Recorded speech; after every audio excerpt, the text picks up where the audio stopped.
반갑습니다. 여러분의 보좌관 주식대박 보좌관입니다. 화이팅! 영상을 보시기 전에 구독과 좋아요 부탁드립니다. 감사합니다. 투자는 개인의 판단에 따르지만 이번 영상이 큰 도움이 되셨으면 좋겠습니다.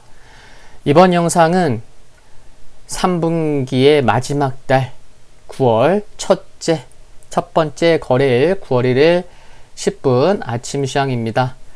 전일 8월 31일 국내 증시 흐름부터 살펴볼 텐데요. 코스피가 1.1% 하락했고 코스닥은 0.8% 상승했습니다.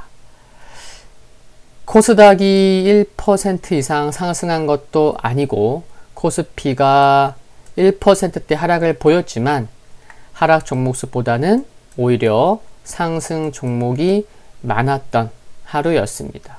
코스피에서 삼성전자, SK하이닉스 등 시가총액 상위 종목군들의 하락폭이 컸기 때문에 지수 발목을 잡았지만 그래도 종목들은 그래도 개별적으로 상승 시도 나온 종목군들이 많았기 때문에 그런 영향이라고 보시면 되겠습니다. 수급 한번 살펴보겠습니다.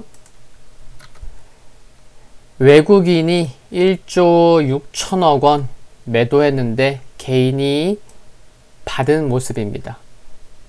그리고 기관은 큰 순매매 관점에서는 규모가 크지 않았고요. 금융투자의 이틀째 매수가 눈에 들어오고 있습니다. 그래서 외국인은 3일째 매도가 나오고 있다는 거 확인해 볼 수가 있고요. 코스닥에서는 외국인은 오히려 매수했습니다. 그래서 외국인은 코스닥에서 이틀째 매수하는 모습이고요. 기관이 매도했고 개인이 이틀 연속 매도하는 모습이었습니다.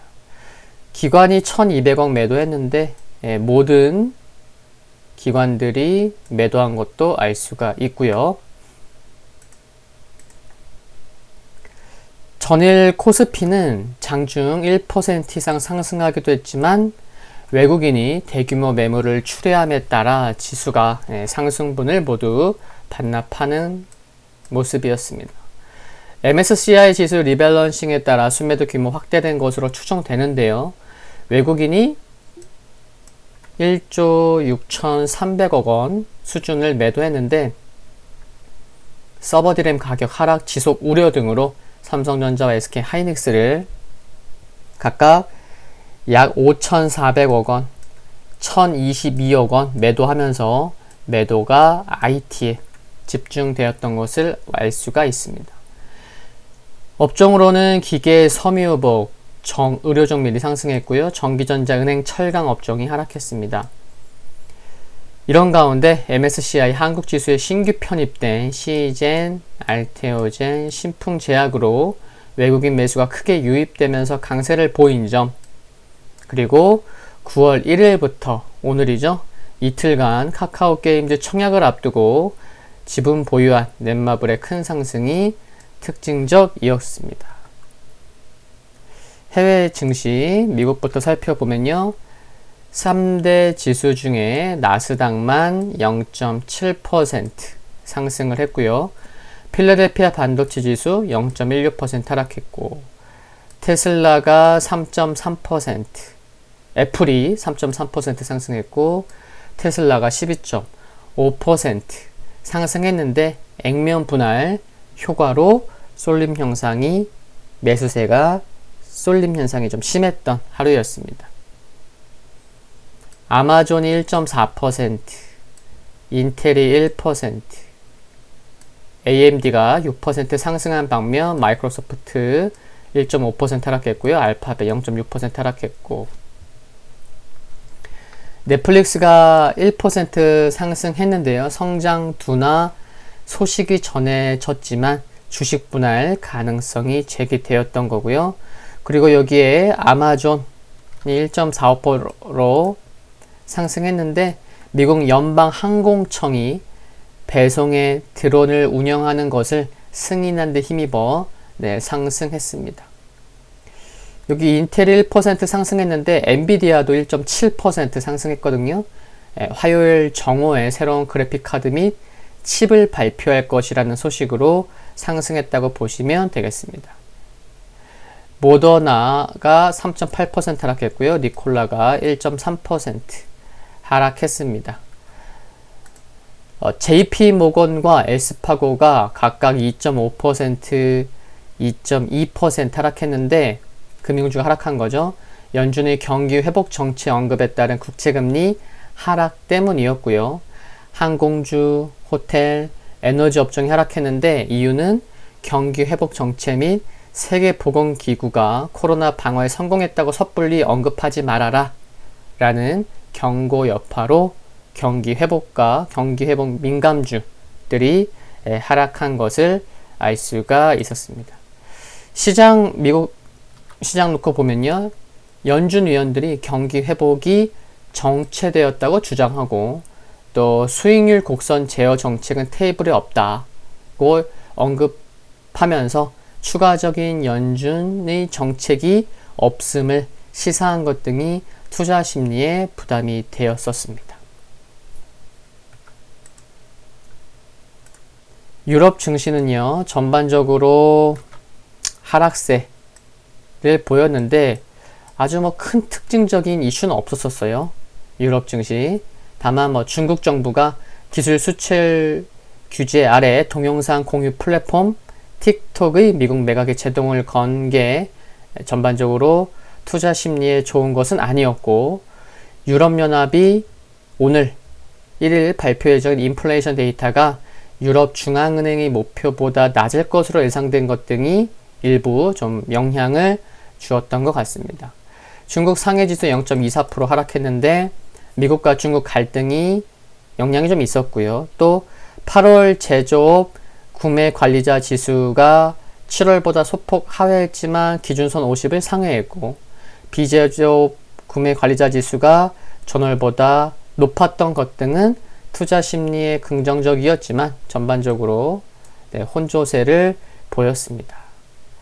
유가가 생산 증가 부담에 0.8% 하락했고요. 금 가격은 달러 약세 및 부양책 기대감에 0.2%, 부양책 기대감에 0.2% 상승을 했습니다. 주요 일정을 보면 여러 가지 발표 예정에 있습니다. 중국 8월 차이신 제조 구매 관리자 지수 발표될 예정이고요. 독일 8월 제조 PMI, 유럽 8월 유로존 제조 PMI, 또 유럽은요 8월 소비자 물가지수 CPI 예비치 발표 예정에 있습니다. 미국 존슨 레드북 소매 판매 지수 발표될 예정이고요. 8월 마키 제조 PMI 지수, 8월 공급관리협회 제조 PMI 지수, 또 스티븐 무누신 미국 재무장관 증언 연설 예정되어 있고요. 라엘 브레이너드 연준 이사 연설도 예정되어 있습니다. 국내 증시 포인트 살펴보겠습니다. 국내 증시에서 코스피가 전일 MSCI 리밸런싱 가능성, 또 공매도 금지 연장에 따른 매물 등이 영향을 준 것으로 추정이 되는데, 특히 일본, 중국, 대만 등도 아시아 증시 대부분이 장중 고점 대비해서 1% 이상 하락한 점을 보면 전반적으로 차익 실현 매물 출회가 있었던 하루였다고 볼 수 있겠고요. 연준 위원들이 미국 경기 회복이 정체되었다고 언급한 것 등은 국내 외국인 매수세를 좀 약화시킬 수 있는 부분인 것도 참고하면서 오늘 국내 증시에 있어서 외국인 수급 확인이 필요하겠다고 생각이 듭니다. 미국 증시처럼 일부 종목들에 대한 쏠림 현상이 있을 수 있는 가운데 오늘 9월 1일이잖아요. 8월 수출입 동향 발표될 거고, 중국의 차이신 제조 구매자 관리 지수 등 주요 경제 지표 등의 발표에 주목할 필요가 있겠습니다. 다우산업지수 0.8% 하락했는데 5일선 살짝 이탈하는 모습이긴 한데 또 크게 이탈한 건 아니에요. 그래서 5일선에서 바로 반등이 나오면 또 한번 좋은 모습 나올 수 있다는 거. 그리고 최근에 흐름 견조하니까 뭐 오늘의 하락을 두고 뭐 특별하게 뭐 말씀드릴 것은 없습니다. 아직 뭐 괜찮습니다. S&P 500 지수 0.2% 하락했는데 5일선 지켜지는 모습이고요. 흐름 견조하고요. 나스닥은 5일선에서 다시 한번 반등 나오는 모습이고, 필라델피아 반도체 지수 장중에 5일선 살짝 이탈하기도 했었지만 또 캔들상 양봉이 나올 정도로 또 저가 매수세 유입되는 모습을 또 캔들에서도 확인할 수가 있습니다. 흐름 견조합니다. 오늘 10분 아침 시황 여기까지입니다. 구독과 좋아요 부탁드리고요. 영상물 아래 좋아요 클릭은 큰 힘이 됩니다. 알림 설정에서 흔들리는 종 모양으로 해 놓으셔야만 제가 영상 올리고 바로 보실 수 있습니다. 성공 투자하시기를 기원하겠습니다. 감사합니다.